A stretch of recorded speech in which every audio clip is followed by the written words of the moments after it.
생길 수도 있죠. 취업이 잘 된다. 치과 치료를 많이 해봤어요. 정말 무서워요. 임플란트 너무 무서워. 물리고 꼬집히면서 땀에 쩔어가지고. 그럼 시작해볼까요? 안녕하세요. 저는 경운대학교 치의생학과에서 교수로 재직 중인 구인영입니다. 반갑습니다. 안녕하세요. 저는 연세 디자인 치과에서 근무 중인 치과위생사 신보배입니다. 반갑습니다. 네, 안녕하세요. 저는 단국대학교 치과대학병원에서 재직 중인 새내기 치과의생사 우다원입니다. 반갑습니다. 네, 오늘은 저희가 몇 가지 키워드를 통해서 치과위생사에 대한 궁금증을 풀어보려고 합니다. 첫 번째 키워드는 치과의생사인데요. 그럼 시작해볼까요? 치과위생사는 국민의 구강 건강을 책임지는 전문가입니다. 지역사회나 치과병의원에서 구강보건 교육, 예방치과 처치, 그리고 치과 진료 협조, 경영 관리를 지원하는 전문인입니다. 저는 사촌 언니가 치과 의사다 보니까 치과에 관심을 가지게 되면서 치과위생사라는 직업을 알게 됐어요. 네, 저는 사실 고등학교 진로 탐색 시간에 워크넷이라는 사이트에서 알게 됐는데 사실 저에게는 조금 생소했던 직업이었어서 흥미롭게 다가왔던 것 같습니다. 제가 치의생과를 선택할 당시에는 너무 오래전이라 잘 기억은 나지 않는데 그때는 치과위생사에 대한 사회적인 인식이 지금처럼 이렇게 높진 않았습니다. 제가 다니는 성당에 대모님께서 치과위생사셨는데 취업이 잘 된다 그 한마디에 저는 이제 진로를 선택하게 되긴 했는데 고3 담임 선생님께서도 원서를 가지고 갔을 때 이게 무슨 과야? 라고 할 정도로 잘 모르셨어요. 그런데 지금 학생들을 보면 본인이 환자가 돼서 치과병원에 갔을 때 따뜻하게 치료를 해주고 교육을 해줬던 치과위생사 선생님이 너무 인상에 남아서 그 선생님을 통해서 대학을 선택하게 됐다라는 이야기를 듣고 우리가 일하는 현장에서 우리도 모르게 어느 누군가는 나를 보고 직업을 선택할 수도 있는 그런 롤모델이 될 수도 있겠구나라는 사명감을 가져야 되겠다 이런 생각도 해봤습니다. 네, 저는 실제로 보건의료계 직업에 굉장히 관심이 많았는데 그러던 중에 직업 심리검사라는 걸 하게 됐어요. 결과가 나왔는데 간호사, 치과의생사가 저랑 잘 맞는다고 하더라고요. 근데 그것들 중에서 저는 그 직업들의 직업 만족도, 임금, 그리고 전망 같은 것들을 고려해봤을 때 저랑 잘 맞는다고 생각되는 치과의생사를 선택하게 되었습니다.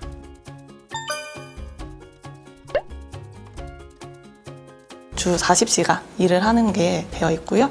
그리고 평일에 하루 정도 쉬어서 주 5일, 그리고 주 4일 일하는 병원도 있다고 들었거든요.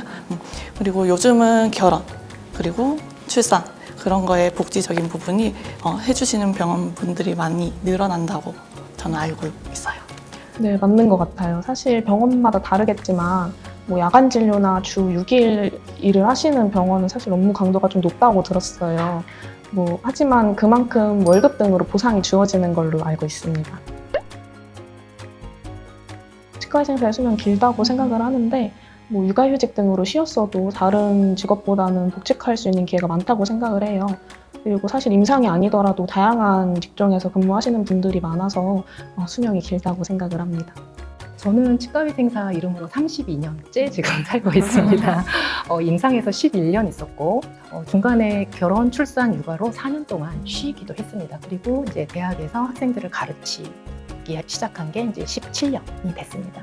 가끔 고등학교 학생들이 치과위생사 수명이 몇 년이나 되나요? 짧은가요? 긴가요? 물어보면 몇 년이라고 싶으세요?로 물어봐요. 선생님 몇 년 일하고 싶으세요? 학생 몇 년 일하고 싶으세요? 물어보면 그 몇 년 일하고 싶다가 본인의 정답이 아닐까 생각을 해봤습니다. 제가 하루 종일 서 있다가 퇴근하다 보니까 다리가 퉁퉁 붓기도 하고 TMI이긴 한데 제가 평발이라 족저근막염 증상을 좀 가지고 있는 것 같아요. 조금 힘들 수도 있었겠네요. 네. 저는 직업병이라기보다 직업적 습관인데요.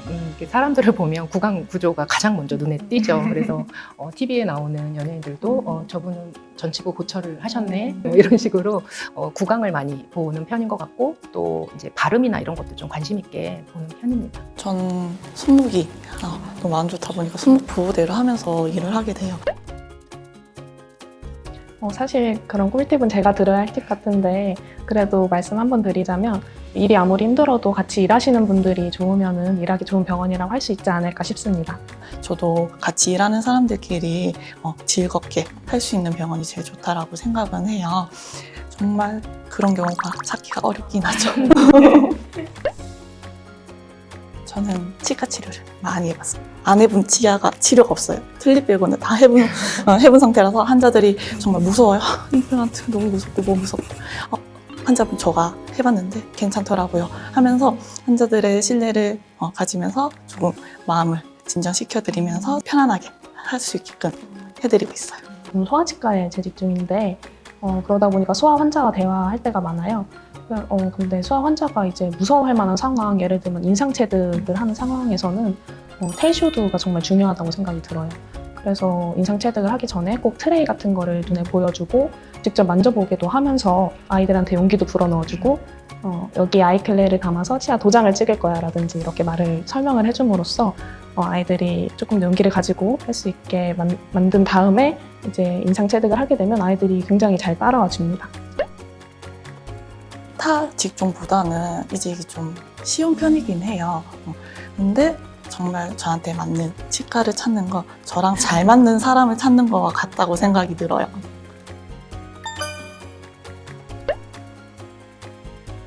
저는 실제 현장에서 실질적인 거를 많이 빨리 배우고 싶다 보니까 환자들과 미리 같이 마주치면서 이야기하고 다른 선생님들한테도 업무를 많이 배우고 원장님들과 같이 업무를 할 수 있는 그거를 많이 고려했기 때문에 일반 병원 쪽으로 저는 선택해서 일반 병원을 다니고 있어요. 저는 대학병원을 선택한 이유가 로컬에서는 볼 수 없는 다양하고 조금 깊은 케이스들을 볼 수 있다는 점도 있었지만 대학병원 경력을 필요로 하는 건강보험 심사평가원 같은 중공기업이나 아니면 회사 같은 곳의 취업의 길을 조금 넓혀보고자 해서 대학병원에 취업한 것도 있습니다. 저도 치과위생사로 첫 직장이 다원 선생님처럼 소아치과였어요. 정말요? 그래서 신입 치과위생사인 저의 역할은 신안으로 내원하는 소아 환자를 울지 않고 무사히 진료실 체어까지 눕히는 게 저의 임무였습니다.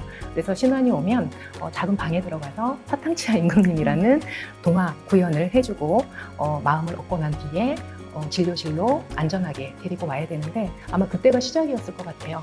그런 경험을 바탕으로 2000년대 초반에 충치예방연구회에서 보건보건교육 양성자 과정에 제가 이제 입문을 하였고 그 경험으로 전국의 유치원 교육을 시작을 했습니다. 그런 활동을 본 어느 한 대학의 교수님이 너의 경험을 한번 대학에 와서 학생들하고 한번 해보면 어떠니? 라고 제안을 주셔서 가게 됐고 그 인연이 돼서 그 다음 학기부터 이제 강의를 받게 됐고 내가 잘하는 거 내 진로와 같이 연결을 해봐도 좋겠다 생각을 해서 교수자의 길로 들어선 것 같습니다. 내 치과 외에 보건직 공무원으로 취업을 해서 국가기관에서 보건 정책을 담당하기도 하고요. 그리고 보건소 보건보건실에서 지역 주민을 만나면서 보건보건 활동을 하고 있습니다. 보건심사평가원에서 치과에서 그 보건 청구를 한 내용을 심사하고 평가하는 데 치과위생사들이 역할을 하고 있습니다. 그리고 그 외에도 군의무 부사관이 되어서 공장별들의 보건 관리를 담당하는 치과위생사도 있고 또 현장에서 치과위생사들의 이제 업무 능력을 향상시키고자 교육 컨설팅을 담당하는 치과위생사 선생님들도 계시고 여러 기관에서 교육 강사로 활동하는 치과위생사 선생님들이 많아졌습니다. 이렇게 치과 외에 다양한 분야에서 우리 치과위생사 선생님들이 본인의 전문성을 발휘하면서 역할을 하고 있는 것 같아서 굉장히 뿌듯합니다. 공부라기보단 다양한 경험을 해본 적이 있는데 대한치과위생사협회에서 주관한 치과위생사 서포터즈를 해본 적이 있었고 학교에서 주관한 사쿠라 교류 프로그램이라는 것에 참여를 해서 일본 대학교에 있는 치위생학과 학생들과 직접 교류를 해본 적이 있습니다. 그런 경험으로 학문에 대한 견문도 높일 수 있고 같은 분야에서 활동하는 다양한 사람들도 만나면서 저는 이제 치과위생사로서 어떤 치과위생사가 되어야 할까라는 고민도 해볼 수 있는 좋은 경험이었던 것 같습니다. 네, 다원 학생은 학교 다닐 때부터 많은 경험을 했는데 이제 저도 경험을 해보면 좀 병원에서 노인 환자분들이 많이 늘어나고 있잖아요. 그래서 그분들은 고혈압을 비롯한 만성질환을 많이 가지고 계시기 때문에 치과에서 처치 중에 응급 상황이 발생될 수 있습니다. 물론 그런 상황이 발생되면 안 되지만 그때 당황하지 않고 환자를 제 시간 안에 응급 처치를 할 수 있는 심폐소생술 과정 이런 자격증을 따두면 누구보다 그 환자를 현장에서 케어를 잘할 수 있는 치과위생사가 되지 않을까 그런 생각을 늘 해봤습니다. 그리고 외국인 분들이 많이 오다 보니까 영어나 다른 외국어 이런 것도 많이 배웠으면 좋겠고요. 그리고 수어요. 웬 수어? 라고 하실 수도 있는데 제가 청각장애인 분 치료한 적이 있어요.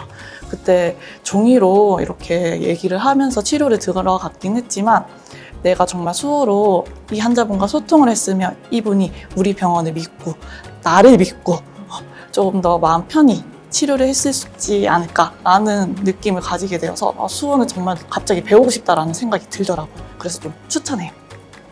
정말 필요한 부분인 것 같습니다. 네. 네, 치과의생사의 비전은 무궁무진하다고 생각이 드는데 고속화되어서 일어나고 있는 고령화 현상에 발맞춰서 치과의생사의 필요성이 두드러질 것이라고 생각이 들어요.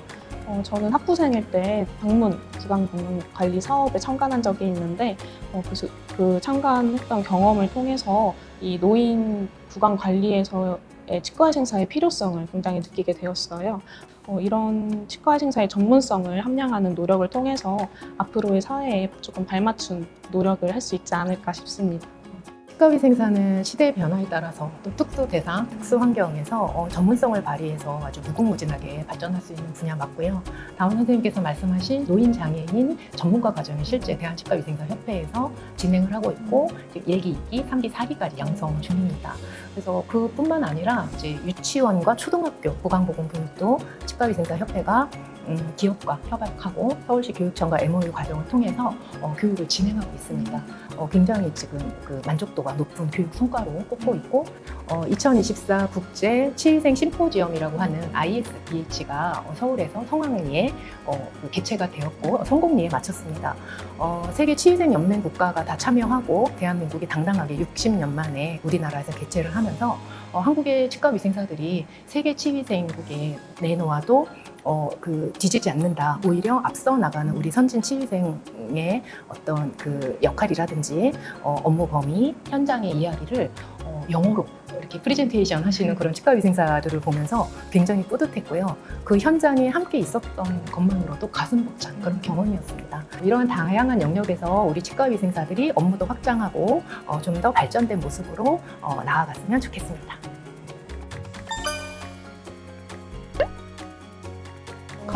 혼자서 석상 꽂고 거울 들고 스케일링 들고 이렇게 하고요. 그리고 사이사이 잘 안 빠지거나 큐렛으로 혼자서 가능합니다. 생길 수도 있죠. 저는 사실 얼마 전에 아주 조그마한 충치가 생겼는데요. 사실 관리를 잘한다고 해도 생길 수밖에 없는 부분이 있기도 해요. 근데 사실 이제 치과의생사이다 보니까 초기에 빨리 발견해서 치료를 빨리 하는 경우가 많긴 한 것 같습니다. 보통은 복지 혜택에 무료로 해주거나 아니면 할인이 이렇게 들어가서 자기 병원에서 하는 경우가 종종 있는데요. 이거는 정말 병원마다 혜택이 다르다 보니까 참고는 좀 해주셨으면 좋겠어요. 무조건 다 무료는 아닐 수도 있다. 저는 사실 치과의생사임을 굳이 밝히지 않고 그냥 조용히 치료받고 나올 것 같습니다. 근데 그래도 사실 치과의생사 선생님들이 어떻게 일하시는지 아니면 분위기 같은 건 어떤지는 사실 유심히 살펴보고 나올 것 같아요. 맞아요. 분위기, 퀄리티나 환자를 대하는 태도나 말투를 저도 모르게 보게 되고 귀 기울이게 되더라고요. 정말 동감합니다. 아는 게 병이라고 제가 환자로 봤던 경험이 있었는데요. 뭔가 자꾸 확인하고 싶은 생각이 들더라고요. 제 경험을 말하면 바로 소공포에 씌워서 누워 있었어요. 그런데 저 유니트 체어 위에 기구는 멸균이 됐을까? 저 앞에 환자가 썼던 번은 또 멸균이 된 걸까? 소공포로 쌓여 있기 때문에 밖에서 어떤 일이 일어나는지 아무 설명을 안 해주셨어요. 그래서 이런 것 때문에 이제 무슨 생각을 했냐면 그 치과위생사가 환자에게 두려움을 조금 덜 해주고 신뢰를 주기 위해서 소공포 씌우기 전에 이제 이런 과정이 있고 소공포 씌운 이후에는 이런 진료 과정이 들어갈 거다. 천천히 설명해주면 어떨까 해서 제가 환자가 돼 보니까 환자의 마음을 알게 되는 그런 경험이 있었습니다. 법적으로 저희는 치과의생사라는 명칭과 저 이름이 함께 들어가는 명찰을 꼭 차야 되는 그런 법이 있는데 혹시라도 무자격자라고 생각이 드시면 치과에 치과의생사분께 진료를 받았으면 좋겠다라고 당당하게 요구를 해주셨으면 좋겠어요. 사실 그런 거는 이제 환자분들이 전문성 있는 치료를 받을 그런 당연한 권리라고 생각이 들고 만약에 이미 무자격자에게 치료를 받은 것 같다고 생각이 드시면 보건복지부에 이제 민원을 넣는 곳이 있어요. 익명성도 보장이 되고 결과도 이메일로 이렇게 보내주신다고 하니까 참고해 주셨으면 좋겠습니다. 저는 협조도가 좋지 않아서 발버둥 치는 환자를 이제 물리고 꼬집히면서 패디랩을 하고 머리를 잡고 땀에 쩔어가지고 진료를 끝마쳤을 때나 아니면 구역 반사가 심해서 인상체득을 할 때 이제 구토를 하는 아이의 토를 이제 손으로 받아가면서 인상체득을 무사히 마쳤을 때처럼 조금 힘들었지만 결국에 무사히 진료를 끝마쳤을 때 이런 보람을 느끼는 것 같아요. 앞으로도 자부심을 가진 치과의생사로서 전문성을 함양을 하면서 오래오래 일을 하고 싶습니다. 관심 없던 환자들이 저한테 관리를 받고 나서 다음에 정기검진을 오셨는데 관리가 정말 잘 되어 있고 하다 보면 많이 뿌듯하고 자부심이 느껴지더라고요. 또 구강 건강이 당장 생명과 직결이 되어 있지 않다고 중요하지 않게 생각하시는 분들이 많더라고요. 하지만 구강 건강은 전신 질환과도 연결이 되어 있는 부분이에요. 그래서 환자의 전신 건강에 중요한 역할을 하고 있다는 점에서 제가 자부심이 막 솟아오르더라고요. 두 분 선생님 말씀 들으니까 제가 더 벅찬데요. 이렇게 다양한 곳에서 전문성을 발휘하는 우리 치과위생사 선생님들 너무 자랑스럽고 그 이름으로 살아가고 있는 저 역시 굉장히 뿌듯하고 더 영광이라고 생각을 합니다. 치과 병원뿐만 아니라 다양한 기관에서 특히 지역사회나 보건기관, 학교, 산업체 등에서 우리들의 역할을 수행할 수 있는 업무들은 무궁무진하게 많을 것이라고 생각이 들고 그 많은 업무들을 우리 스스로가 또 개발하고 개척해야 되지 않을까 이런 생각도 좀 해봅니다. 특히 지금 대한치과위생사협회에서 진행하고 있는 유치원 아동 구강보건교육 과정이라든지 초등학교 또 노인 장애인 구강관리 과정, 전문가 과정을 통해서 우리 치과위생사의 역량을 함양시키기 위한 아주 노력을 많이 하고 계세요. 그래서 임상에 계신 선생님들도 조금만 관심을 가지고 이런 전문가 과정에 참여하신다면 치과위생사의 어떤 제2의 삶으로 또 다른 전문성을 확보하면서 스스로가 자부심을 느끼면서 살아가지 않을까 저는 그렇게 생각을 해봅니다. 저도 선배님들을 따라서 열심히 달려보겠습니다. 네, 선생님들 오늘 치과위생사라는 직업에 대해서 얘기해봤는데 혹시 오늘 촬영 어떠셨나요? 저 오늘 굉장히 즐거웠습니다. 제가 치과위생사 시절로 돌아가서 임상에 있었을 때 이야기도 들었고 임상에 있는 선생님들은 이런 생각을 가지고 계시는구나. 앞으로 우리 치과위생사 전망은 더 밝다라고 느껴지고 저도 현장에서 더 열심히 후학을 양성해서 당당한 치과위생사의 이름으로 살아갈 수 있는 그런 기틀을 마련하도록 열심히 노력해 보겠습니다. 너무 좋았고요. 정말 여기서 많이 배웠어요. 교수님한테도 많이 배웠고 저희 선생님한테도 정말 많은 것을 배웠어요. 저는 그래서 촬영을 통해서 도움을 많이 받았는 것 같아요. 너무 즐거웠습니다. 사실 이렇게 대선배님들과 함께할 기회가 정말 흔치 않은데 이런 기회를 가지게 돼서 너무 영광이고요. 실제로 얘기 나누다 보니까 더더욱 존경심이 생긴 것 같습니다. 저도 선생님들 같이 조금 더 전문성을 함량한 치과위생사로 성장하고 싶습니다. 감사했습니다. 다음 편에는 치과위생사가 되고 싶은 학생들을 위한 진로편이 준비되어 있으니 많은 관심 부탁드려요. 그럼 안녕.